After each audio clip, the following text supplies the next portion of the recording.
I thought we should check in on the state of American education.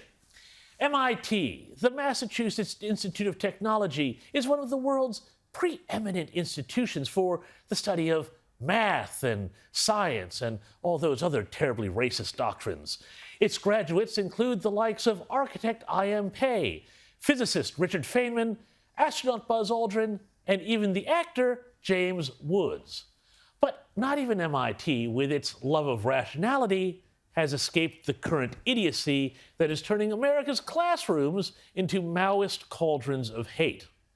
Have a look at what happened in this class on Wednesday morning at MIT, and keep an eye on the fidgety fellow on the lower right hand of your screen. Plus minus C times the rest.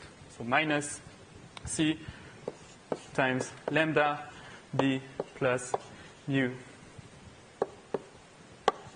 B prime. And you find the formula.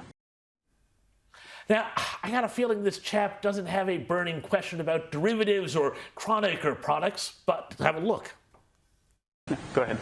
As we witness the ongoing genocide of Gaza and MIT silence, I'm joining hundreds of students citywide in walking out of class to Lobby Center, because we stand for the liberation of Palestine against the active genocide perpetuated by MIT, Israel, and the United States. Free, free Palestine! Free, free Palestine! Free, free Palestine! Free, free Palestine! Free, whatever. And, you know, that's not the half of it. Even more sinisterly, Jewish students were prevented from going to class by demonstrators. And so far, the administration has refused to suspend anybody for this disruption. This is, of course, just a brief glimpse into the stupidity that has infected colleges and universities across the U.S., and I hate to say Australia too, especially the Ivy League, which means that in a move no one saw coming, degrees from party schools are now more valuable than ever. But it's not just higher learning that has been infected and let's call it out for what it is, pro-terrorist idiocy. The Hamas caucus in Washington, D.C., where Democrats this week rallied around the flag, not the U.S. flag, but rather the Palestinian one, to defend one of their own who'd been caught out posting a video in support of the Palestinians featuring the charming chant, "From the river to the sea," which, despite the best efforts of apologists who like to say it's complicated, means only one thing: clearing the Jews from Israel as called for by the Hamas Charter. This is, of course, a common thing to hear at anti-Israel protests around the globe, such as this one in Melbourne.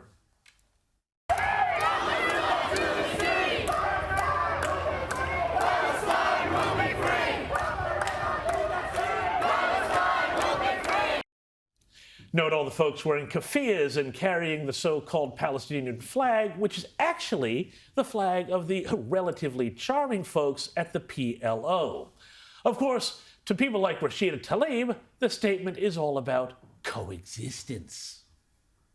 I want you to explain, what you mean by it and why you used it or why you included it in the video. Yeah, I mean, look, I'm asking my colleagues, don't distort the words of my residents. Many people in this movement for human rights for Palestinians have always centered it around coexistence. It's centered around coexistence, yes, gee whiz. Anyway, now, Rashida Tlaib was ultimately censured by Congress, but many of her fellow Democrats were furious that the House of Representatives stood up briefly, if only symbolically, for decency. Here's Pramila Jayapal. It is outrageous. I am embarrassed for those Democrats who voted to censure their own colleague, who voted against free speech. It is an embarrassment. And note that people who talk about free speech like this are also total opportunists. They call for it, but only as a means to tear down the system that guarantees it. Hakeem Jeffries, a confirmed election denier and leader of the Democrats in the House, said this was all a trick of MAGA Republicans. The extreme MAGA Republican agenda has nothing to do with the American people. They want to default on our debt, shut down the government, crash the economy, censure Democrats, and avoid holding their own members accountable. This is who they are. Ah, I see who it is now, MAGA. But for socialist Bernie Sanders, well, it's all a bit complicated. So when she says from the river to the sea, which the ADL says is anti-Semitic, she says it's aspirational, but the ADL says it is anti-Semitic. Do you want her to stop using terms like that? Well, others. Oh, Donna, you know, it's not what I want and anything else. This is what you got. President Obama just said the other day, I think, quite correctly, and we all got to deal with it. This is an enormously complex issue. Yeah, it's as complicated as the tax arrangements on your multi-million-dollar property portfolio, Bernie, I'm sure. But for pure unhinged lunacy, well, you can't go past, you guessed it, Ilhan Omar. What is true here is that every single one of them has not acknowledged the fact that Palestinians are dying in the tens of thousands, but will continue to say it is us who are not acknowledging humanity. Rashida will stand strong. Gentlelady's time has expired. The movement will continue for liberation until every single Palestinian has the right to Gentleman live from in Maryland liberty. is recognized.